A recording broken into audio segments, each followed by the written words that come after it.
Hi friends, మనం Flipkart నుంచి పెట్టిన ఐస్ క్రీమ్ మేకర్ అయితే వచ్చేసింది. ఇప్పుడే కొరియర్ ఇచ్చేళ్ళాను అనమాట.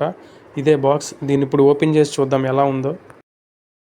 బాక్స్ జాగ్రత్తగా కట్ చేసుకుంటున్నాను, ఒకవేళ ఏదైనా డ్యామేజ్ అయితే తిరిగి ఇచ్చేయడానికి. ఫ్లిప్కార్ట్ అనే కాదు, బయట మనం దేని ఆర్డర్ పెట్టినా ఇట్లా జాగ్రత్తగానే కట్ చేసుకోవాలి. ఇప్పుడు దీన్ని ఓపెన్ చేద్దాం. ఇదిగోండి, ఐస్ క్రీమ్ మేకర్లు కనపడుతున్నాయి. మొత్తం 4 కలర్స్ ఇచ్చాడు.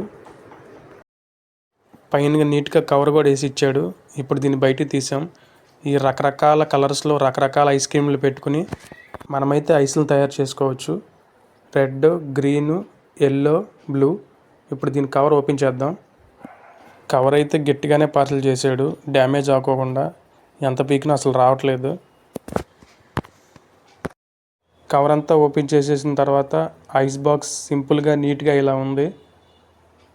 కానీ జస్ట్ చిన్నగా ఉంది, పెద్ద పెద్ద ఐస్లు అయితే రావు. ఇప్పుడైతే మనం మార్కెట్లో దొరికే పల్పీ ఆరెంజ్, లిమ్కా, థమ్సప్, ఇదైతే గ్లూకోజ్, ఇంకా ఇది సబ్జా ఇత్తనాలు. ఈ 5 మనం వీటిలో పోసుకొని ఐస్ తయారు చేసుకుందాం. ఫస్ట్ అయితే పల్పీ ఆరెంజ్ పోసుకున్నాం. ఇది షేక్ చేయకుండా పోసానండి. తర్వాత షేక్ చేసి పల్పీ ఆరెంజ్ పోసుకున్నాం. ఇప్పుడైతే లిమ్కా,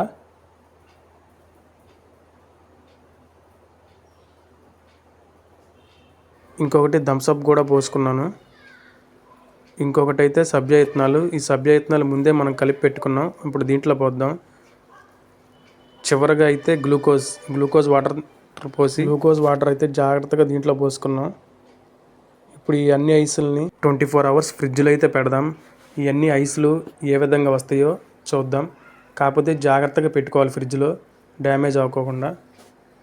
జాగ్రత్తగా ఫ్రిడ్జ్లో పెట్టుకుని 24 అవర్స్ తర్వాత ఎలా ఉంటుందో చూద్దాం.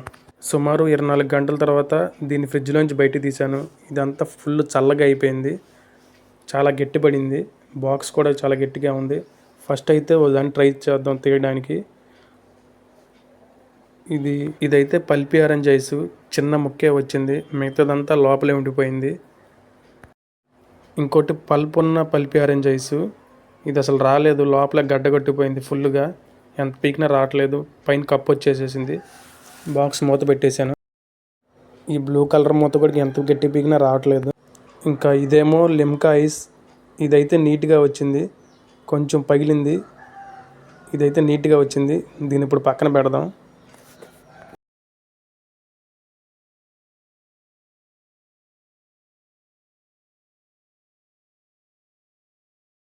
థమ్సప్ ఐస్ అయితే అబ్బా, ఇది నీట్గా క్లారిటీగా ఐస్ మిల్లింగ్గానే ఉంది.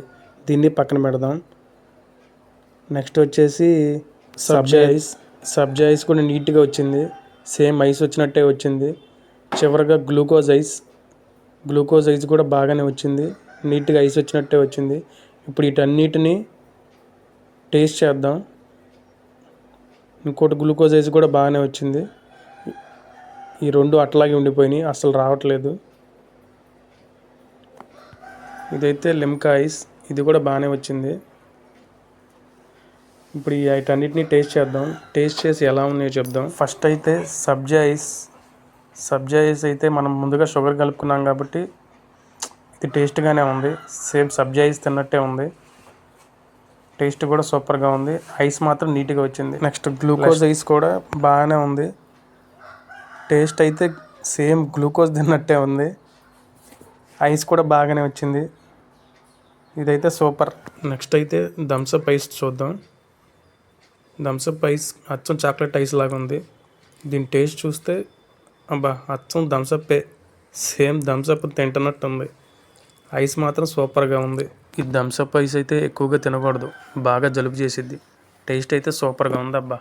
ఇంకా లిమ్కా ఐస్ అయితే తీగా పుల్లగా సేమ్ లెమన్ సోడా మిల్లింగ్గానే ఉంది. ఐస్ అయితే కొంచెం క్రిస్పీగా ఉంది, పర్లేదు, బాగానే ఉంది. చివరిగా ఈ పల్పీ ఆరెంజ్ ఐస్ అయితే కొంచెమే మిగిలింది. టేస్ట్ అయితే సేమ్ ఆరెంజ్ మిల్లింగ్గానే ఉంది. నోరంతా ఆరెంజ్ మయమైపోయింది, నీట్గా ఉంది ఐస్ అయితే. సో ఫ్రెండ్స్, మనం చిన్నగా ఈ ఐస్ క్యూబ్లతో ఈ రకరకాల ఐస్లన్నీ ఇట్లా తయారు చేసుకోవచ్చు అన్నమాట. ఇదైతే ఇంట్లోనే చేసుకోవచ్చు.